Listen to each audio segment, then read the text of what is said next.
Remembering is important, but it's also painful. 1 year ago today, Robb Elementary School in Uvalde, Texas, turned into another killing field in America. A few days later, Jill and I traveled there and stood before those 21 crosses outside the school. On each cross, a name, like in these candles behind us, 19 children, 9, 10, 11 years old, and 2 devoted educators, and 17 more injured. We spent hours with the grieving families who were broken and never, ever will quite be the same. To the families of the children and the educators who we know that 1 year later it's still so raw for you. A year of missed birthdays and holidays, school plays, soccer games. Just that smile. A year of everyday joys gone forever. The bend of his smile, the perfect pitch of her laugh.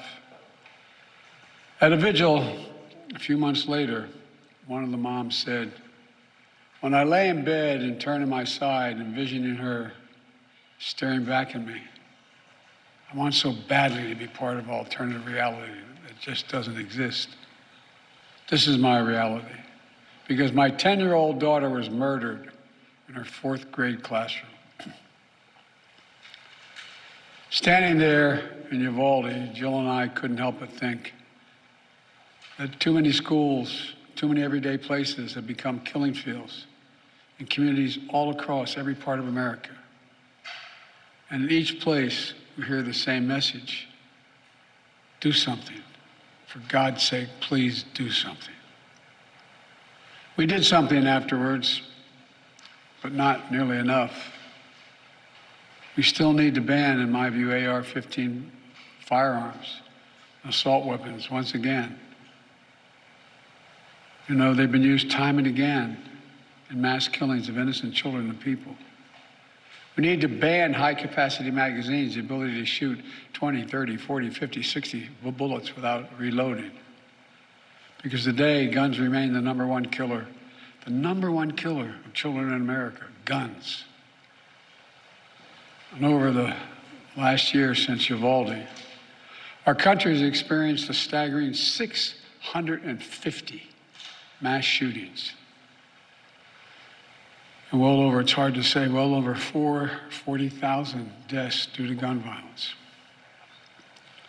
We can't end this epidemic until Congress pass some common sense gun safety laws that keep weapons of war off our streets and out of the hands of dangerous people.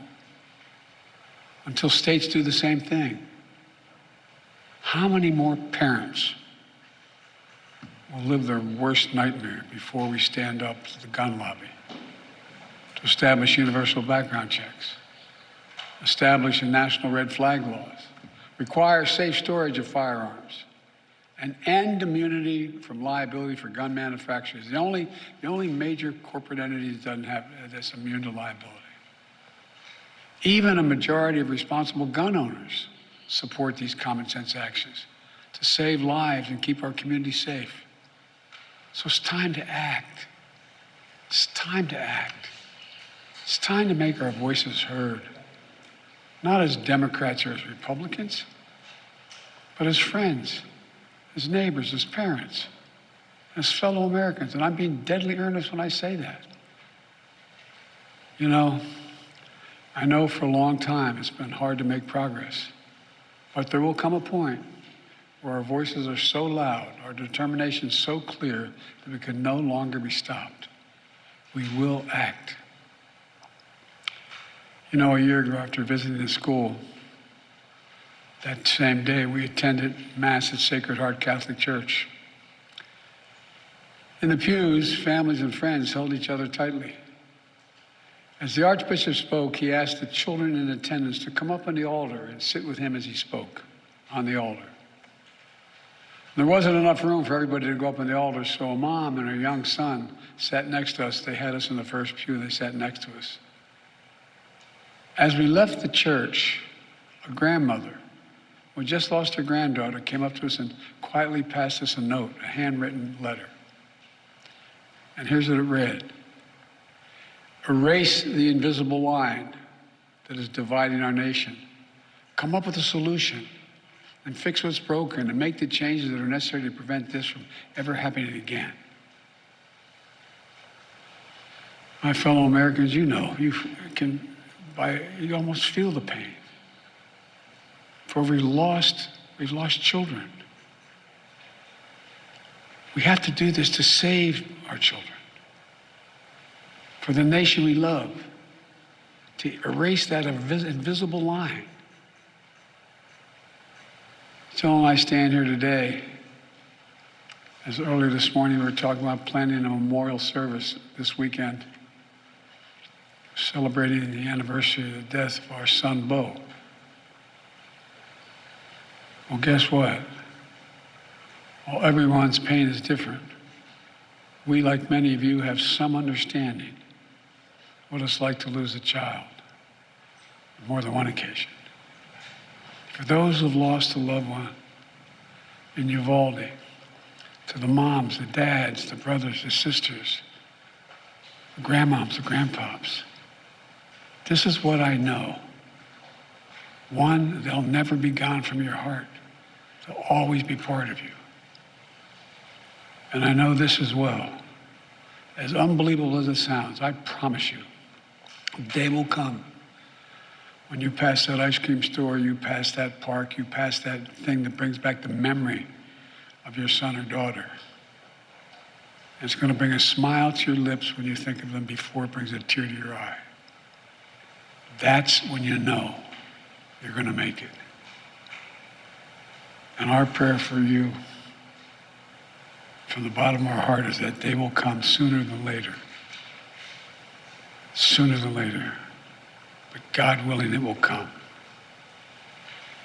As I said, that's when you know you're going to make it.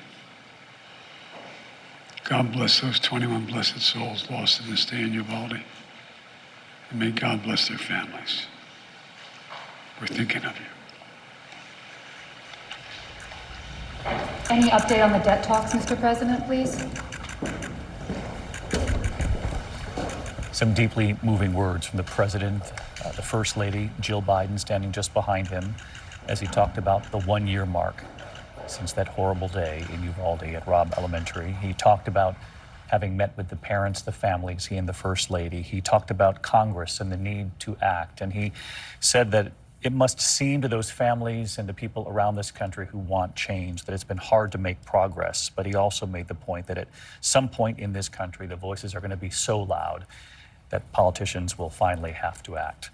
I want to bring in ABC's John Quinones in Uvalde. He's joined by Maria Elena Salinas, also from our team here at ABC. And of course, they, along with a small team of producers and crew, have been in Uvalde for the last year. We call it Uvalde 365, and we know those of you at home, and particularly in that community, don't call it anything other than the sheer pain that they have gone through and continue to go through to this day. And John and Maria, John, I'll let you take it. You just had a special here on ABC, and you spoke of the small triumphs, but the journey that will continue for all these families. Yes, David, no doubt the president's words today will be well received here. The question is, can those words be turned into legislation? It's been a somber, reflective day here. This morning started with some of the families going to the local cemetery to visit the grave sites of their loved ones. Some mothers marched around the murals in the downtown area with images of their loved ones. The most touching of all was the release of 21 butterflies into the sky at 11:32 this morning, the moment the gunman went into the Robb Elementary School right behind him and started shooting. And then at 12:49, the tolling of church bells throughout the city, marking the moment the gunman was finally confronted. Tonight, there will be a public candlelight vigil here in Uvalde. And John, I know there have been so many questions for law enforcement, their response, being held accountable to this day. This will go on for some time. Maria Elena, your interviews from the very start were among the most moving, and I'm sure on this day you're thinking about the family members, the loved ones that you sat down with. I definitely am. There were so many people that we were able to interview that welcomed us into their house in the middle of the pain that they had. A lot of mothers and fathers who lost their children, and also some of the survivors. We have to remember also that there are survivors who are continuing to live with the pain. They're living with not only the physical scars for some of them, but the emotional scars for all of them. I did have an opportunity to sit down with 4 of the mothers who have formed a very special bond among them. They text each other, they call each other, they support each other in good times and in bad times. And it was interesting to hear President Biden said that when they see the places that remind them of their kids, it will first bring a smile before bringing a tear. And that's exactly what happens with some of these families. When they walk to those murals, they have told them that that is the one place that brings them peace, that brings them joy. They love to see their loved ones depicted, their stories depicted on these walls. Maria Elena, our thanks to you and to John, and again to that tiny and committed crew behind the scenes from here at ABC News who have spent the last year living and reporting there in Uvalde. Our thanks to you all. I want to bring Terry Moran into the conversation. He's live at the White House for one last question here. Terry, you heard me mention there that the president did say it might seem like it's very difficult to get any progress in this country, but at some point, as you heard me mention, the voices will be so loud that the politicians, in so many words, won't be able to ignore it. And I think it's important for us to point out where the polling actually is in this country, that the vast majority of Americans do, in fact, want something done here. No question about that, David. That is the hope, and you're right, it is the hope of the majority of Americans that things like universal background checks and red flag laws to keep guns out of the arms of people already adjudged to be dangerous, that can be done at the national level to try to stop this. But, President Biden speaks at an occasion like this, as he noted, from a deep well of the experience of pain. He says more than once he understands the pain of losing a child. And yet he stands before the country, as so many of his predecessors have, on this occasion, clothed with the enormous power of the presidency, almost helpless before the intractable debate about guns in this country, before that line that the grandmother in Uvalde asked him to erase. And he does believe, he has the hope that enough voices will be raised to erase that line, but one wonders if the murdered children of Uvalde can't erase it. It's hard to see what will. David?